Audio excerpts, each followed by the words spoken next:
La RDC sera-t-elle prête pour les 9e Jeux de la francophonie? Édition spéciale ce lundi 12 juin après le journal de 19h avec le directeur national des Jeux, Isidore Kwanja.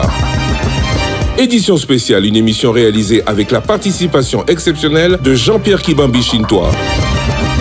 Rediffusion ce mardi 13 juin après le journal de minuit, après le journal de 7h.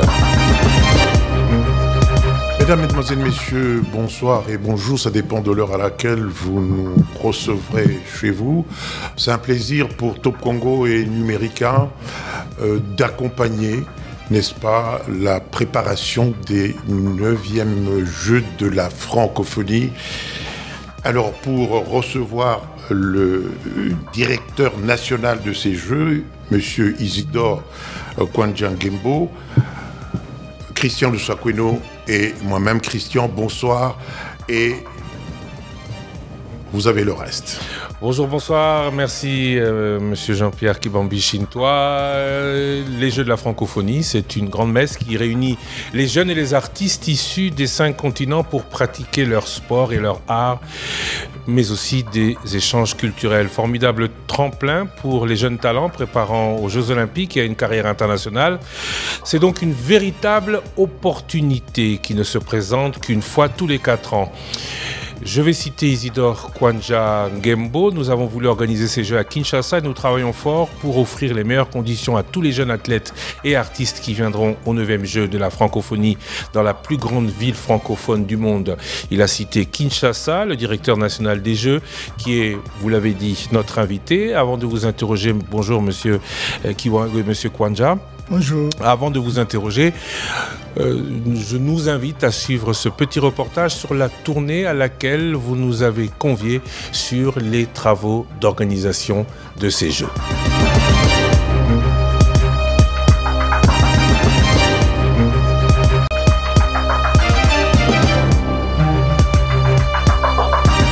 Dans l'enceinte du Stade des Martyrs, érection ou réhabilitation de 2 gymnases. L'un de basketball, jumelé avec 2 aires de jeu, d'une capacité de 3000 personnes pour l'une et de 2000 pour l'autre. La CGC, le constructeur, affirme n'avoir plus principalement qu'à mettre climatisation et parquet. Muntasser Arbib est le directeur général de la Compagnie Générale de Construction. Nous sommes en train de construire le gymnase jumelé de basketball qui doit recevoir 3000 spectateurs sur l'un des stades et le deuxième 2000 spectateurs. Et c'est un terrain qui peut aussi permettre aux jeux de handball aussi de se faire en dehors de basketball. Et ce sont des salles toutes climatisées aux normes FIBA. Et normalement, les travaux, on les a commencés déjà, il y a bien longtemps, c'était en février 2022, effectivement, que les travaux ont commencé. Et nous devons finir, on fait tout pour finir, en tout cas en juin. Voilà. On fait tout ou on finira? On finira, bien sûr, on finira. Coût total des travaux? Il y a encore des travaux additionnels qui sont en cours, mais déjà le premier marché lui-même, il était de 15 millions. L'autre gymnase est l'ancien stadium de basketball qui a quant à lui été rénové, couvert et est désormais climatisé. Il passe d'une capacité de 500 à 800 personnes. Avec le gymnase de la police, offert par le gouvernement japonais, la RDC a désormais 4 gymnases au standard international et peut organiser de grandes compétitions telles que notamment un championnat d'Afrique et de basketball, déclare très heureux de l'avancée des travaux Isidore Kwanja, le directeur national des Jeux de la francophonie. Juste derrière, le terrain annexe abritera les compétitions d'athlétisme et de handisport. La promesse est que les travaux se termineront dans les 20 jours. Omar Elgouté de la compagnie Grégory International revient sur les caractéristiques de l'infrastructure à livrer. C'est la piste de 400 mètres de recouloir homologuée pour les normes LAF. À quand la fin des travaux ici? Nous sommes déjà à 95%, il reste que la piste, on va la commencer d'ici, on peut dire lundi. D'ici lundi, on va commencer la piste 20 jours, on sera fini. Sur le deuxième site, celui du stade Tata Raphaël, plusieurs installations sont encore en travaux. L'entreprise Sodimas construit le gymnase de judo, Ngomoyolo Bonas est le conducteur des travaux. Il y a que les gradins et la climatisation pour nous. Et puis l'époxy, le reste c'est Saint-Jean qui doit le faire. Donc il y a les gradins télescopiques et la climatisation. Vous êtes plusieurs sociétés à faire les travaux ici? Non, il y a l'entreprise Sodimas, mais nous avons des sous-traitances. À quand la fin des travaux? D'ici le 10 juin, avant le G. Juin ou juillet? Juin. Parce que juillet, c'est la compétition. Oui, fin juin. Vous avez dit 10 juin, vous avez dit fin juin. Oui, pour les grosses œuvres, nous avons déjà terminé. Ce qui doit rester tout simplement l'aménagement extérieur. Mais les grosses œuvres, on est presque à la fin déjà. L'entreprise New Sotem construit un peu plus loin un gymnase omnisport qui, pour les Jeux de la francophonie, sera la salle de tennis de table. La date prévue de la fin des travaux est le 9 juin, annonce le chef du chantier, mais au regard de l'avancée, le 25 juin est plus probable si tous les intrants à importer par le gouvernement arrivent à temps. De toutes les infrastructures, c'est sans nul doute ici que le plus gros des retards sont enregistrés. La toiture n'est pas encore posée et même les ouvriers ne peuvent rien promettre. Ils attendent des ordres, nous dit Rufin Bachigué, le chef de chantier. Apparemment, le chantier est à l'arrêt? Non. Il y a les techniciens qui joignent les deux fermes. Ce n'est qu'après ça que les autres entreront en mouvement. Donc ils attendent, et tous ne travaillent pas au même moment. Ils travaillent, les uns commencent et puis les autres suivent. Sinon, tout le monde ne montera pas au-dessus. De tous les chantiers des Jeux de la francophonie, il est signalé que celui-ci est celui qui a le plus de retard. Comment expliquez-vous ça? Oui, nous avions connu un problème avec la douane. Nos matériaux, la charpente était bloquée à la douane depuis le 29 avril. Il aurait fallu que le président de la République intervienne lors de son dernier passage ici sur chantier. C'est lui qui nous a permis à débloquer ce problème. Et par conséquent, nos matériaux sont arrivés sur le chantier que la semaine passée, ce qui a causé le retard. À quand pensez-vous avoir terminé ce chantier? Je rappelle qu'ici, c'est un gymnase omnisport, mais que la priorité, c'est pour l'organisation du tournoi de tennis de table. Oui, terminer tous les travaux d'ici le 25 juin, on aura tout fini.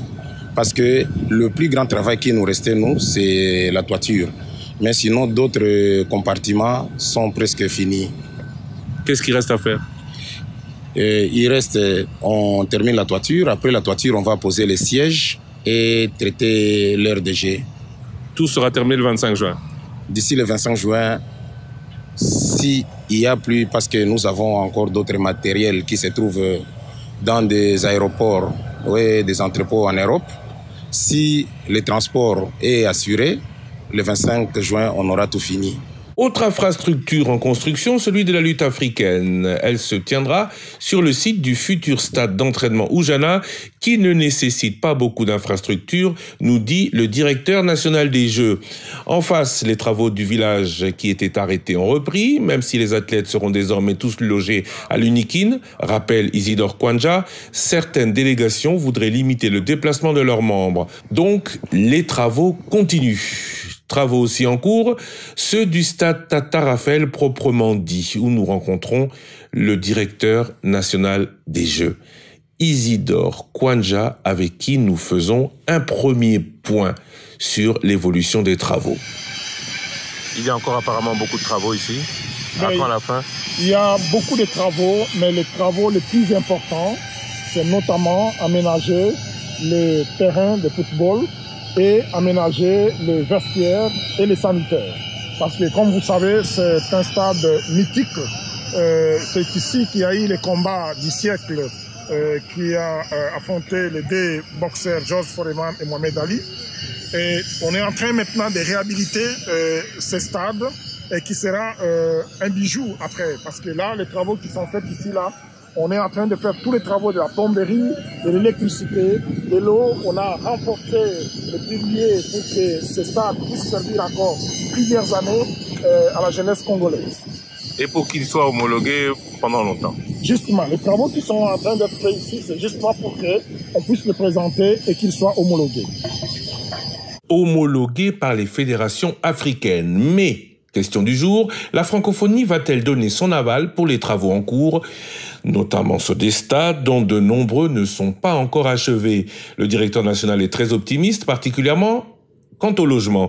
Tous les athlètes seront logés au campus de Kinshasa ou au Home 30 par exemple. 273 chambres sont prêtes à recevoir autant d'athlètes.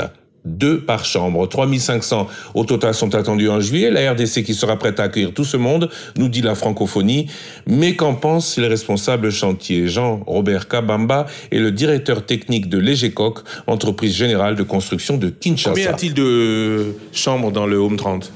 Dans le Home 30, nous avons 273 chambres. Chaque chambre pouvant recevoir 2 athlètes. Soit 546 pour ce home. Mais la RDC attend 3500 athlètes. Est-ce que les homes de l'Unikin seront prêtes à recevoir autant de monde? Oui, bien sûr, parce qu'ici, c'est seulement les Home 30 et il y a les Home 20 qui a presque la même capacité que celui-ci. Les Home 10 aussi avec la même capacité. Il y a ce que nous appelons les plateaux des étudiants. Là, nous avons aussi 490, donc près de 500 chambres aussi. Il y a les Home que nous appelons Vatican, là où logeaient les clergés. Il y a les hommes des filles, donc les hommes 150 et les hommes 80. En tout, nous avons près de 3000 chambres. Si vous faites x2, vous êtes déjà à 6000. Donc, nous avons une capacité bien suffisante pour accueillir les athlètes. Est-ce que tout est prêt? Tout est en train d'être prêt, M. Lusakweno. À ce qu'on voit ici, M. Isidore Kiwanja de la francophonie a dit que c'est un plus que la francophonie arrive à l'Unikin. Vous qui êtes société rénovatrice de ces homes, on constate que des ajouts ont été faits. Autrement dit, dans la planification de la rénovation de ces homes, il n'était prévu ni ventilateur, ni eau chaude? Non, au demeurant, il n'y avait pas d'eau chaude sur les campus, il n'y avait pas de ventilateur dans des chambres. C'est quand la francophonie est arrivée qu'elle nous demande qu'il y ait des ventilateurs dans chaque chambre, qu'il y ait des douches et tous les accessoires dans la chambre, des détecteurs de fumée, l'eau chaude, l'eau froide. Ça, c'est la francophonie qui amène ça. Et même les éclairages publics. Et en plus, il y a la clôture. Même les WC, on me dit. Oui, même les WC, nous en avons ajouté. Il y avait d'abord des WC turcs. Maintenant, là, la francophonie demande qu'il y ait des WC monoblocs et nous en avons mis partout. Nous sommes en train de faire ça. Donc à l'origine, c'était des WC turcs, maintenant c'est des monoblocs. Oui, maintenant ce sont des monoblocs. Nous avons enlevé tout ce qu'il y avait comme WC turc. Nous les remplaçons par les WC monoblocs. Vous êtes au chantier depuis le début. Combien, au total, la rénovation de tous ces hommes a coûté à l'État? Non, je ne suis pas directeur financier, je suis seulement directeur technique. Donc, sur la question technique, la question financière, permettez que je botte en touche. L'entreprise générale de construction de Kinshasa, EGECOC, a obtenu depuis 2 ans le marché de réhabilitation des homes d'étudiants. Benoît Kayembe en est le directeur général. Nous l'avons interrogé sur tous ces sujets. Sa réponse aux questions financières, c'est ce mardi. Il sera l'invité de la rédaction de Top Congo FM. Côté cuisine, un réfectoire mobile sera mis en place. Tout viendra de France, nous annonce Isidore Kiwanja. Quant au volet santé, une clinique transitoire sera mise en place pour prodiguer les premiers soins. La clinique AJ sera la clinique de référence pour tous les problèmes sérieux. Athlètes canadiens et français risquent cependant, il faut le préciser, d'avoir leurs propres infrastructures. Une délégation de l'OIF, Organisation de l'Internationale de la Francophonie, démarre ce lundi une mission de vérification des travaux pour voir si les infrastructures sont conformes à leurs normes. Leur réponse, on s'en doutera, est très attendue. En attendant, écoutons ce qu'en espère le directeur national des Jeux de la Francophonie, édition spéciale en présentation particulière avec de Numérica Télévision, Jean-Pierre Kibambi-Chintois. Alors, monsieur Isidore Kiwanja, vous êtes donc directeur national des 9e Jeux de la Francophonie. Première question et d'abord, première remarque, le vice-premier ministre, ministre des Affaires étrangères et de la Francophonie, confirmé dans une émission sur la chaîne nationale que les Jeux auront bel et bien lieu. Vous n'allez pas le contredire? Non, je ne peux pas le contredire parce que je sais que les Jeux auront bel et bien lieu. Et le vice-premier ministre et ministre des Affaires étrangères et francophonie et le président du comité de pilotage. Le comité national des 9e Jeux de la francophonie est composé de 2 organes. Il y a le comité de pilotage, il y a la direction. Donc, ce qu'il a dit est vrai, que la RDC est en train de se préparer pour organiser ces Jeux ici à Kinshasa, et ça va avoir lieu. Alors, Christian, une autre question. Ces Jeux vont contribuer également à la promotion de la paix. Comment un pays en guerre peut-il contribuer à la paix, puisque certains de ceux qui nous suivront ne savent pas où se trouve Kinshasa? D'abord, il faut dire que les Jeux de la francophonie véhiculent des messages de paix, de développement et de solidarité. Et donc, le sport est un vecteur de paix et de développement. C'est vrai que notre pays connaît des problèmes actuellement, avec la guerre qui est à l'est du pays, mais il faut dire que c'est à plus de 2000 km de Kinshasa. Et que les Jeux de la francophonie ont lieu ici à Kinshasa. Et c'est vrai que nous compatissons avec nos frères de l'Est qui passent des moments difficiles, mais l'organisation de ces Jeux, c'est également pour passer le message à la communauté internationale que la RDC a besoin de la paix. Que la RDC veut que la paix règne dans son pays et que malgré les difficultés que nous avons actuellement, le président de la République a tenu à organiser ces Jeux qui sont les Jeux de la solidarité dans l'espace francophone. Donc ce n'est pas la guerre qui va arrêter toute la vie d'une nation. Nous allons continuer à mener des actions comme nous le faisons, comme le gouvernement le fait, et les Jeux en est un des événements que le pays veut organiser pour cette année. Question de que nous. On va essayer à jour J-45 à peu près de savoir si la RDC sera prête, si la fête sera belle et si les médailles pour le Congo seront au rendez-vous. Je tiens à signaler que vous êtes quand même le 4e comité d'organisation. Oui. Les Jeux devaient se tenir en 2021. Oui. À cause du Covid, ils ont été repoussés à 2022 et depuis beaucoup d'interrogations au regard du stade d'avancement des travaux. Où est-ce qu'on en est aujourd'hui? On a vu le reportage, oui, mais est-ce que vous pouvez nous assurer qu'au 28 juillet, tout sera prêt? L'organisation des Jeux de la francophonie se fait à des niveaux. Il y a les volets infrastructure, il y a les volets organisation. C'est vrai qu'on n'a pas eu beaucoup de temps matériel pour organiser cela. Vous vous rappellerez que les Jeux de la francophonie ont été octroyés à la RDC en 2019 pour être organisés en 2021. Or, normalement, les Jeux s'organisent chaque 4 ans. Cette édition était prévue au Nouveau-Brunswick parce que le principe, c'est que ces Jeux se font en alternance. Une fois dans un pays du Sud, une fois dans un pays du Nord. La dernière édition, la 8e édition, a eu lieu en Côte d'Ivoire, à Abidjan. Cette édition devait avoir lieu au Canada, au Nouveau-Brunswick. Après 2 ans, parce que la dernière édition, c'était en 2017. Après 2 ans, le Nouveau-Brunswick a renoncé. C'est en ce moment-là que la RDC a pris la relève. Mais on aurait dû lui accorder également 4 ans, comme on le fait. On lui a accordé 2 ans. Mais en 2021, nous avons connu la Covid qui a bousculé les programmes des événements internationaux, ce qui a fait que les Jeux ont été reportés à une année, donc en 2022. Et nous sommes arrivés, effectivement, il y a 3 comités qui sont passés avant nous. Nous sommes arrivés le 22 octobre 2021 et on a trouvé la situation quand même un peu difficile. Parce que je veux dire que quand je suis arrivé, tout était au niveau des fondations. Que ce soit des infrastructures que vous voyez au stade des Martyrs, à Tata Raphaël, ce n'était que des fondations. On a travaillé fort. On a travaillé fort parce qu'aujourd'hui, nous pouvons dire à l'opinion publique tant nationale qu'internationale que la RDC va organiser parce que les infrastructures au jour d'aujourd'hui, hier également vers 19h, j'ai été voir l'évolution des travaux, nous sommes à plus de 95%.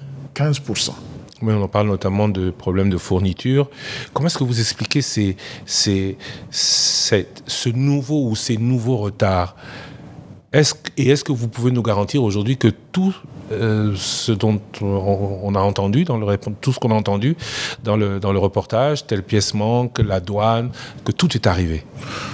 Mais tout le matériel est ici à Kinshasa. Alors, qu'est-ce qu'on a fait? Lorsque le président de la République a fait la deuxième tournée de tous les sites, il a donné des instructions claires. Parce que les entrepreneurs ont exprimé des préoccupations, notamment le fait qu'il y avait des matériels qui étaient bloqués dans les aéroports, dans les ports. Il a donné l'ordre pour qu'on puisse évacuer rapidement parce qu'on n'a plus assez de temps. Aujourd'hui, tous les entrepreneurs ont les matériels ici sur place. C'est vrai qu'il y a eu des petits problèmes à un moment donné au niveau des finances. Parce que les entrepreneurs, pour la plupart, attendent d'être payés pour pouvoir acheter du matériel nécessaire.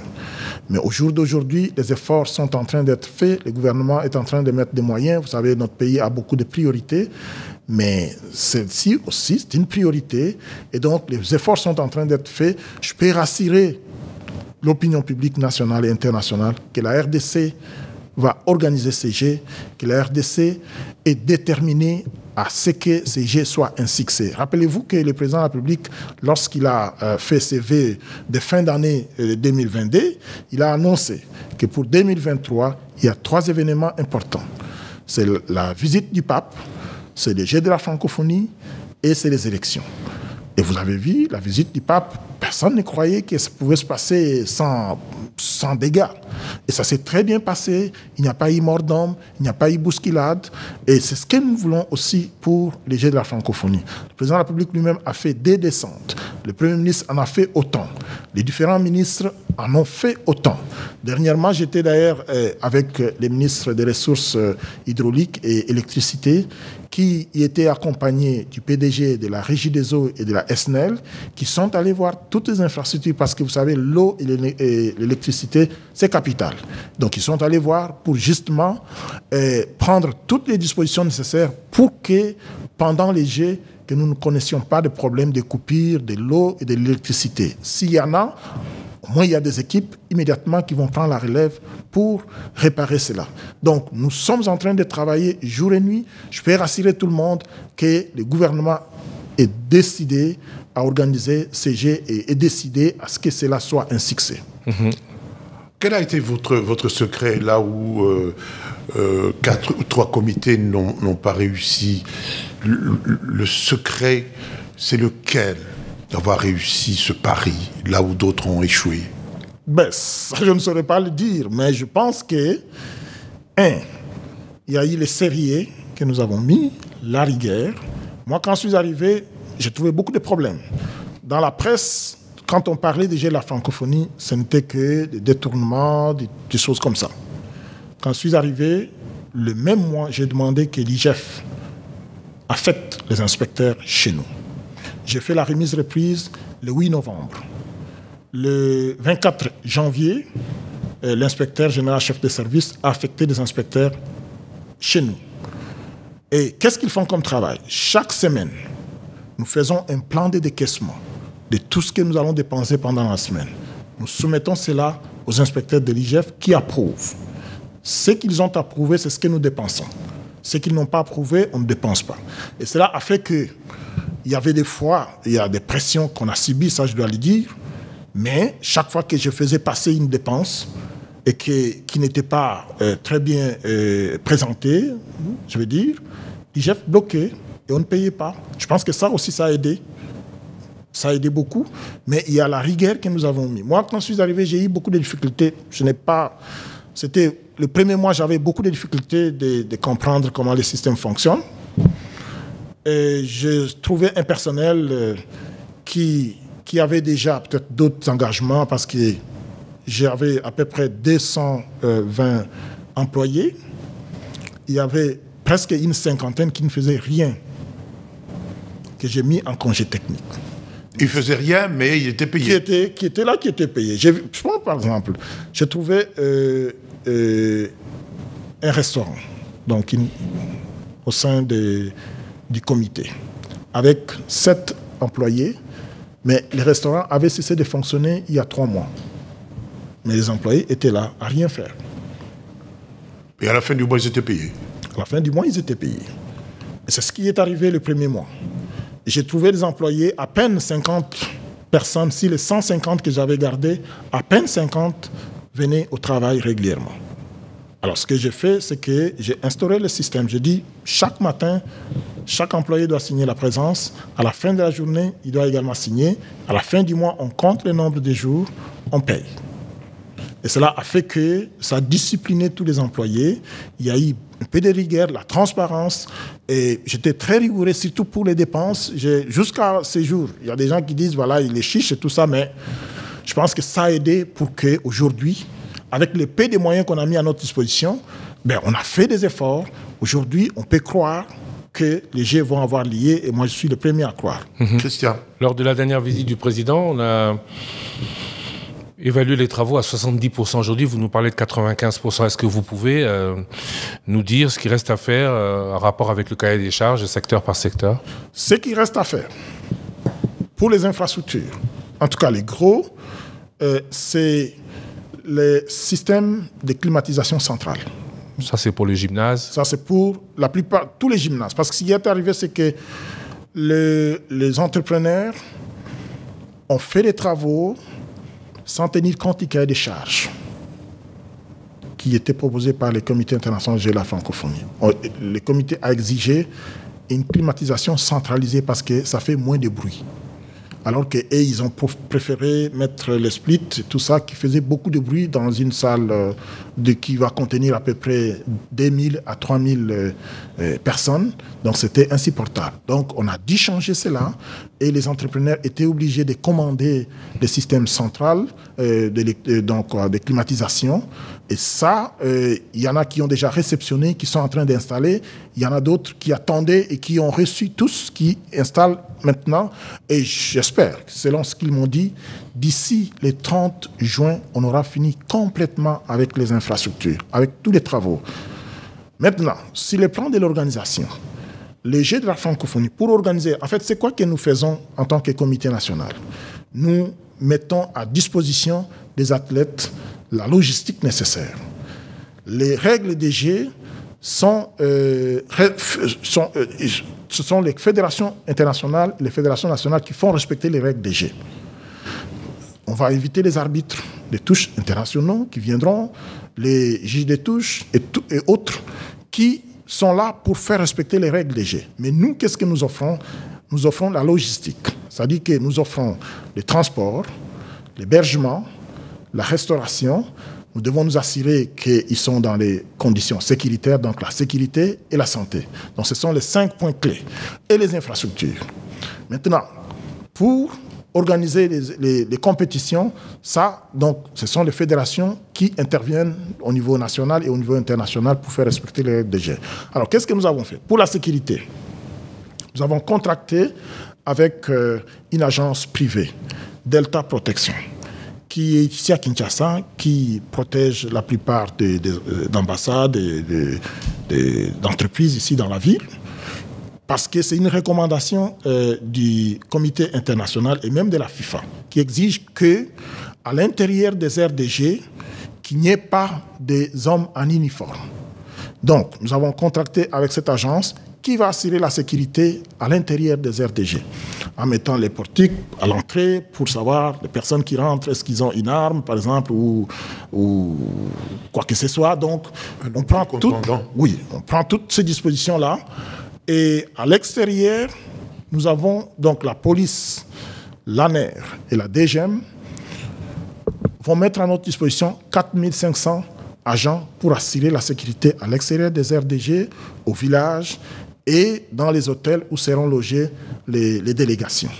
Donc ça, c'est sur le plan de la sécurité. Et pour cela, nous allons doter ces policiers-là de tous les matériels nécessaires pour assurer cette sécurité de l'aéroport au village, du village aux aires des Jeux. Sur le plan de la santé, il a été exigé que nous puissions acheter une vingtaine d'ambulances. Parce que le principe, c'est qu'on doit stationner une ambulance dans chaque aire de Jeux. Au cas où il y a un problème, il y a une première intervention qui se fait, puis après, on achemine dans un hôpital dédiés. Alors, nous avons contracté avec un hôpital ici dans la ville, c'est HJ, qui va réserver un couloir pour nous et un pavillon pour les athlètes. Au cas où il y a un problème, c'est là qu'ils seront soignés. Mais dans un premier temps, ils sont pris en charge par les agents qui sont dans une ambulance. Toutes les délégations. Toutes les délégations, y compris les spectateurs qui arrivent, s'il y a un malaise, parce que nous allons installer également des petites infirmeries dans chaque RDG, donc notamment à Tata Raphaël, à Martyr, au Palais du Peuple, au Musée, à l'Académie des Beaux-Arts, au Centre Wallonie-Bruxelles, à l'Institut français, à l'échangeur délimité, parce qu'à l'échangeur délimité, c'est là où nous allons installer les villages des partenaires. Les villages des partenaires, c'est quoi? C'est que pendant les 10 jours DG, il y aura une sorte de kermesse où les gens vont exposer leurs objets, il y aura des concerts, il y aura des activités, des animations périphériques, ainsi de suite. Vraiment, c'est la fête. Les Jeux de la francophonie, c'est la fête pour la jeunesse. Donc, il y a un espace qui est prévu pour ça. Mais il y a des compétitions qui se font également. Alors, toutes les dispositions sont prises pour que dans tous ces sites-là, qu'il y ait des ambulances au cas où il y a un problème pour une intervention rapide. Donc, ça, c'est pour la santé et la sécurité. Le transport. Nous avons, le gouvernement nous a recommandé, parce qu'ils viennent de commander un lot important d'autobus pour Trans-Académia. Et hier, d'ailleurs, j'ai eu une réunion de travail avec le directeur général de Trans-Académia qui va mettre à notre disposition 100 bus à peine arrivés, donc ils sont tout neufs. Ils vont mettre à notre disposition pour le transport des athlètes de l'université de Kinshasa aux RDG. Il y a également la présidence qui nous a promis un lot important de véhicules pour les officiels qui seront logés dans les hôtels. Et là aussi, on a pris toutes ces dispositions nécessaires pour assurer le transport des athlètes, pour assurer le transport des officiels, pour assurer le transport des arbitres que nous avons invités pour venir arbitrer toutes les compétitions. Voilà. Pour la restauration. Alors là, on a pris une décision collégiale parce que, vous savez, les jeunes athlètes, ils ne mangent pas la nourriture que nous mangeons, donc ils ont un régime spécial. Et donc, pour cela, nous avons fait intervenir les diététiciens qui regardent qu'est-ce qu'ils peuvent manger et tout ça. Et donc, on a trouvé un prestataire international. C'est Vivendi Sport, qui a une grande expertise dans ces domaines-là, qui va assurer la restauration des athlètes. Donc, pas de foufou, pas de chikwang. Il y aura... on va quand même avoir un petit coin pour les repas africains et congolais, mais ça va dépendre. Mais sinon, les repas qui est prévu, parce que là, on a travaillé avec tous les experts qui sont concernés dans les domaines du sport et qui a donc prévu l'alimentation appropriée pour les athlètes. Et donc, c'est Vivendi qui va faire cela. Christian, convaincu, vous qui avez posé la question? Apparemment, avant que je le sois, il y a une délégation qui devrait être à Kinshasa le 9 ou le 10 juin, très bientôt, pour décider si oui ou non ces Jeux auront lieu ou pour constater l'avancée des travaux. Non, ils ne vont pas décider si les Jeux auront lieu ou non. Les Jeux auront lieu. En fait, ce qui se passe, c'est quoi? C'est que il est prévu, avant les Jeux, que les pays hôtes invitent les chefs de délégation. Parce que ceux qui vont venir, ce sont les chefs de délégation. Ceux qui vont revenir au mois de juillet avec les délégations. Ils viennent pour constater, c'est nous qui les avons invités. Et c'est comme ça que c'est prévu. Les pays hôtes invitent les chefs de délégation pour qu'ils viennent constater ce que nous avons effectivement fait. Alors, nous avons préféré de les faire venir à cette période ici pour qu'ils viennent voir ce que nous avons fait sur les plans des infrastructures et sur les plans de l'organisation matérielle. Comme je l'ai dit. Oui, mais à quelques jours, vous dites 95% des travaux sont déjà effectués, donc tout n'est pas prêt. Non, en fait, dans ce genre d'événements, on peut travailler jusqu'à la veille. Mais le gros est fait. Comme je l'ai dit, si vous regardez le stade de Tata Raphaël, c'est un stade qui date de l'époque coloniale, qui a été abandonné. Le président de la République a voulu retaper ce stade. On est en train de faire des travaux importants de changer les câbles pour l'électricité, la plomberie, tous les travaux pour les différents bureaux. Mais pour les G, nous avons besoin du terrain, nous avons besoin des vestiaires et nous avons besoin des sanitaires. C'est l'essentiel. Mais le reste des travaux peuvent continuer. Ce sont des bureaux pour l'administration des stades, du stade et tout ça. Donc ça ne peut pas. Mais au jour d'aujourd'hui, tout ce qui concerne les RDG, les vestiaires, les sanitaires, toutes les infrastructures sportives dédiées aux Jeux de la francophonie sont à 95% près. Ils sont en train de finaliser des petits travaux, notamment ce que j'ai dit, la climatisation, parce que toutes ces infrastructures que nous avons construites sont couvertes. C'est-à-dire que même s'il plaît, heureusement que ça va se passer pendant la saison sèche, mais même si c'était pendant la saison de pluie, et même s'il avait plu, les athlètes pouvaient continuer à faire leur compétition sans problème. Sauf peut-être pour la lutte africaine.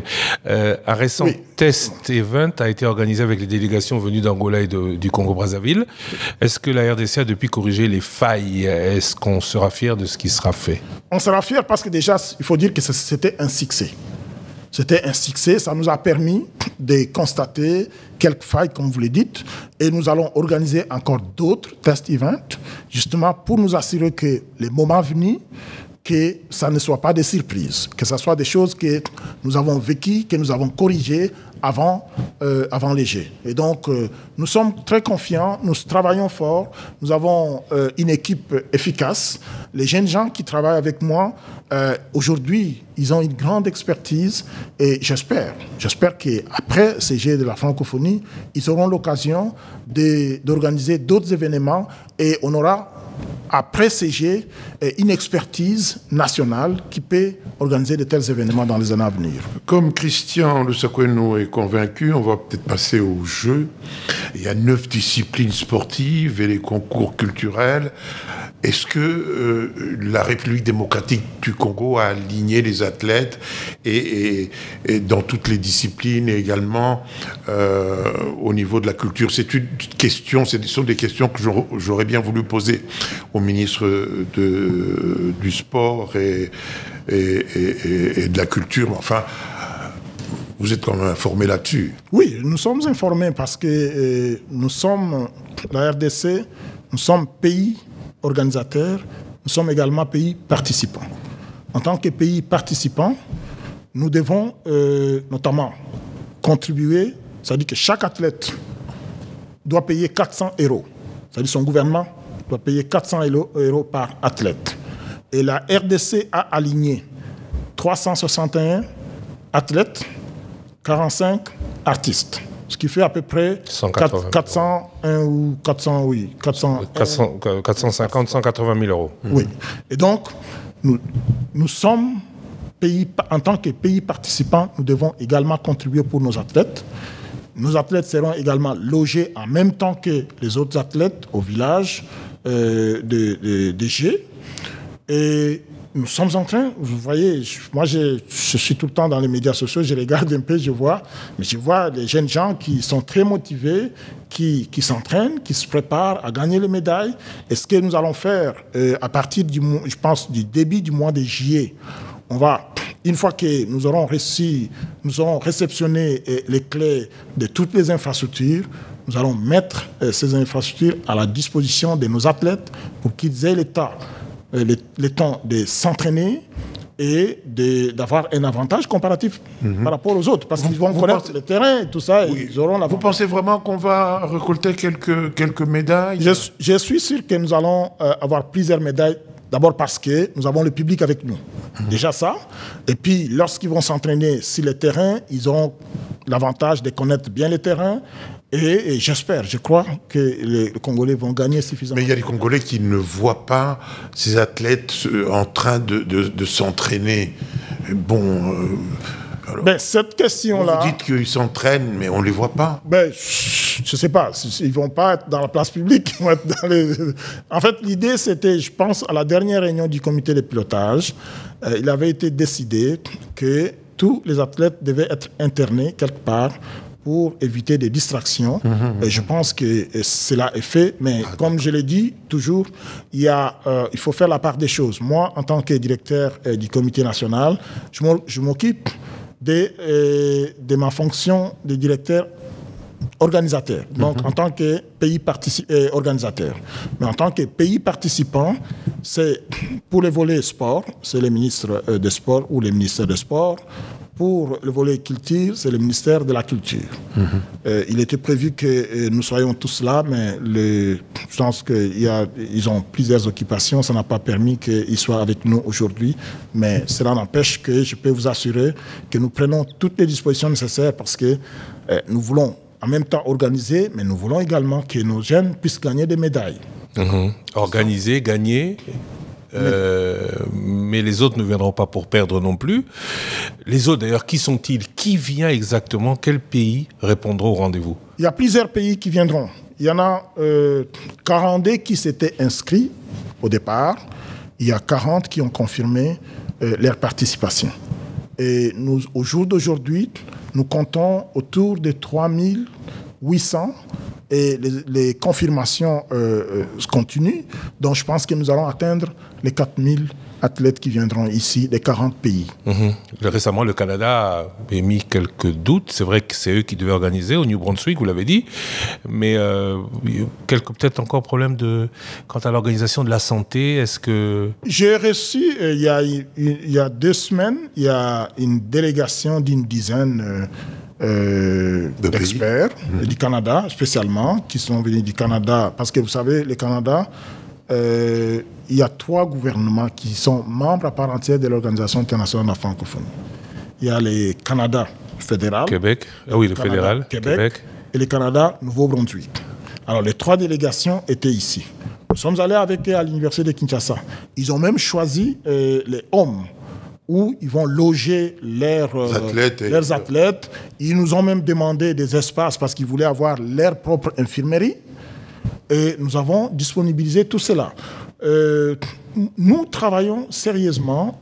Je suis convaincu. Je sais que les médias, peut-être ils ont des bouts d'informations, ils vont peut-être essayer de compléter avec tout ça, mais je n'ai pas une décision du gouvernement canadien, du gouvernement québécois, du gouvernement du Nouveau-Brunswick qui disent qu'ils ne vont pas participer parce qu'ils sont là, ils ont envoyé des délégations, ils ont identifié les espaces et nous sommes en train de travailler pour aménager tous ces espaces, y compris pour tous les autres athlètes. Et nous sommes convaincus que nous aurons une grande participation à cette édition. Oui, mais le président de la République a effectué des descentes, le Premier ministre aussi. Cela veut-il sous-entendre qu'il y aurait quelques inquiétudes quant à l'organisation, même si vous avez rassuré que tout sera au point? Il faut d'abord dire que les pays n'a pas encore organisé un grand événement de cette envergure. C'est vrai que on veut réussir et on doit réussir et pour cela, on veut suivre de plus près qu'est-ce qui se fait. C'est pour ça que le président de la République a fait des descentes et puis le Premier ministre en a fait autant, les différents membres du gouvernement en font autant. Tout le monde veut s'assurer que les choses évoluent normalement. On ne voudrait pas avoir des surprises à la dernière minute. Donc, c'est ça qui peut justifier la descente du chef de l'État, du chef du gouvernement, ainsi que des différents ministres qui sont concernés. Parce que vous savez, dans les comités de pilotage, nous avons une dizaine de ministres qui sont membres et qui y ont également ce devoir-là d'assurer le succès des Jeux de la francophonie ici à Kinshasa. Oui, Pierre de Coubertin disait l'essentiel c'est de participer. De toute façon, même si nos athlètes ne réussissent pas, ils auront participé, c'est l'essentiel, non?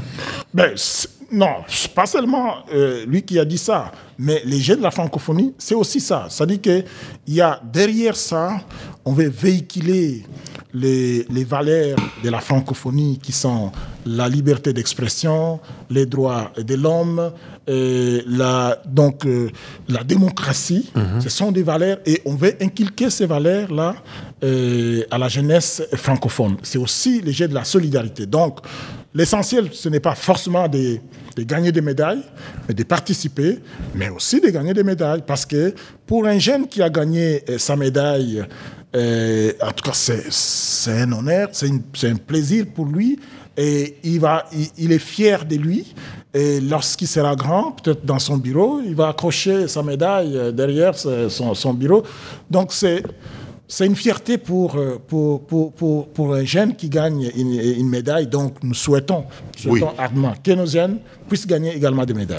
Vous êtes une personne très, très chargée, on ne va pas vous prendre trop longtemps, mais quelle est la question que nous n'avons pas posée et à laquelle vous auriez voulu répondre? La question que vous n'avez pas posée, parce que, vous savez, en tant que directeur national des Jeux de la francophonie, j'ai un mandat qui est déterminé par une ordonnance. Mais pour assurer le succès des Jeux de la francophonie, j'ai besoin du concours de plusieurs autres. Notamment, les Jeux de la francophonie se passent dans une ville. Et le 9e Jeu de la francophonie vont se passer dans la ville de Kinshasa. Je demande aux autorités de la ville de Kinshasa de nous accompagner, de rendre la ville belle, accueillante, notamment d'aménager des routes, d'aménager des espaces publics, de préparer des endroits où les jeunes, pendant les heures creuses, peuvent aller visiter. Tout ça, ça doit être fait. Aux différents ministères, par exemple, le ministère des Transports, le ministère des Travaux publics, d'aménager des routes. Parce qu'aujourd'hui, vous savez, l'inquiétude, vous l'avez souligné tantôt, l'inquiétude, par exemple, des Canadiens qui parlent des distances entre le village et les RDG. Et nous avons besoin justement d'avoir de bonnes routes qui partent du village aux RDG. Et ça, ce n'est pas le comité national qui va le faire.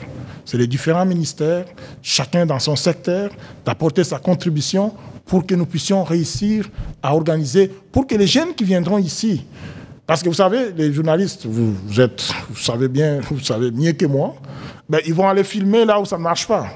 Ils vont aller voir des tas d'immondices, c'est ça qu'ils vont filmer.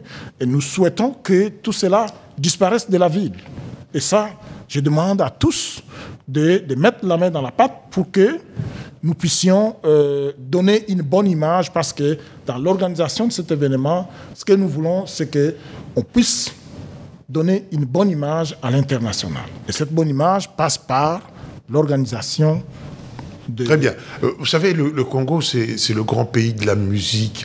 Est-ce que vous ne prévoyez pas en apothéose un concert que personne n'oublierait?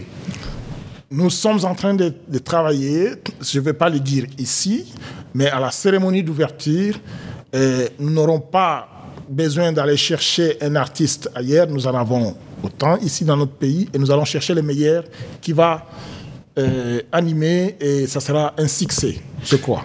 Je vais donner la parole à mon ami Christian, mais je voulais quand même vous préciser que c'est avec les moyens techniques de sa radio et de sa télévision que nous avons évolué aujourd'hui. Christian Lusakweno, vous avez le dernier mot pour conclure.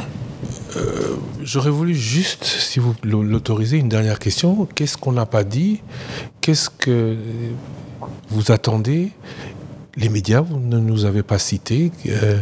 Qu'est-ce que vous attendez des médias, vous, pendant ces Jeux? J'attends beaucoup de médias. Si je ne vous ai pas cité, c'est parce que je vous ai devant moi. Si je suis venu vers vous, c'est parce que je pense que ce sont les médias qui peuvent m'aider à faire comprendre à l'opinion publique pourquoi la RDC a organisé ces Jeux et qu'est-ce qu'elle gagne. Et ça, c'est ce que je demande, à ce que vous puissiez m'aider pour sensibiliser l'opinion publique. Nous allons accueillir les visiteurs dans notre ville. Si nous ne savons pas pourquoi ils sont venus ici, peut-être que nous allons nous comporter pas dignement. Mais si nous savons pourquoi ils sont ici et qu'est-ce que nous recherchons derrière ça, je pense que nous allons nous comporter dignement. C'est ce que je demande. Et les médias, je pense que vous jouez un rôle important, celui d'informer l'opinion publique. Et j'attends que vous puissiez nous accompagner dans ce processus pour que nous puissions informer l'opinion publique que les Jeux de la francophonie vont laisser des legs importants. Vous avez fait une descente avec moi le samedi passé. Vous avez vu les infrastructures que nous avons construites en l'espace d'une année.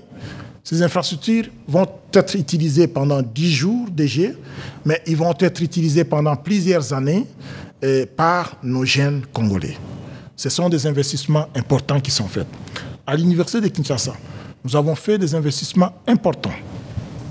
Notamment, on a réhabilité les chambres, les halls des étudiants.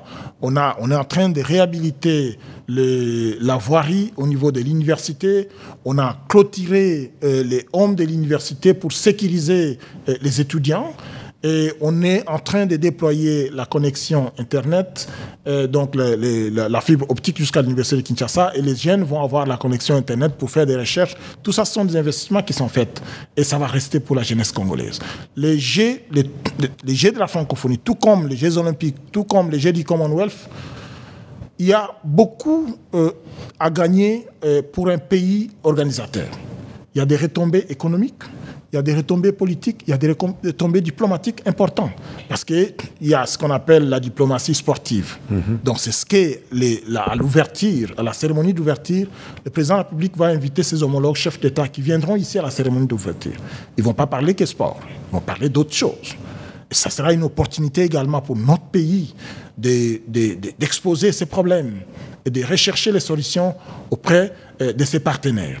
Donc, derrière les Jeux, il y a plusieurs enjeux importants pour le pays. C'est pour ça que le président de la République tient absolument à ce que ces Jeux s'organisent et que cela soit un succès. Et je pense que le travail que nous sommes en train de faire, nous pouvons lui assurer que ces Jeux seront un succès et que nous allons le faire ici à Kinshasa. Oui, vous avez raison parce que lors du combat Mohamed Ali Foreman, nous qui allions en Europe, quand on disait on vient du Zaïre, quand on leur disait c'est le pays combat Foreman. Ah oui, Zaïre. Donc effectivement, ça va aussi contribuer au rayonnement de ce grand pays au cœur de l'Afrique. Christian, nous sommes dans vos nouveaux locaux. À vous la parole, j'ai terminé. Merci à vous Jean-Pierre Kibambi-Chintois d'avoir été avec nous autour de cette table pour recevoir M. Isidore Kwanja Ngembo. Merci à vous, Monsieur le directeur national des Jeux de la francophonie, pour cette première édition spéciale francophonie d'une longue série qui nous tiendra en haleine avant les Jeux qui commencent le 28 juillet pour se terminer le 6 août. La question qui demeurera... Vous avez dit 6 août. Oui, le 6 août. La question qui demeurera sera, et pour cela nous avons envie de vous faire confiance, la RDC sera-t-elle prête? La RDC sera-t-elle belle? Les médailles seront-elles au rendez-vous? Réponse le 6 août. Merci à vous d'avoir été avec nous. L'actualité continue sur Numérica Télévision ainsi que sur votre radio Top Congo FM. À très bientôt.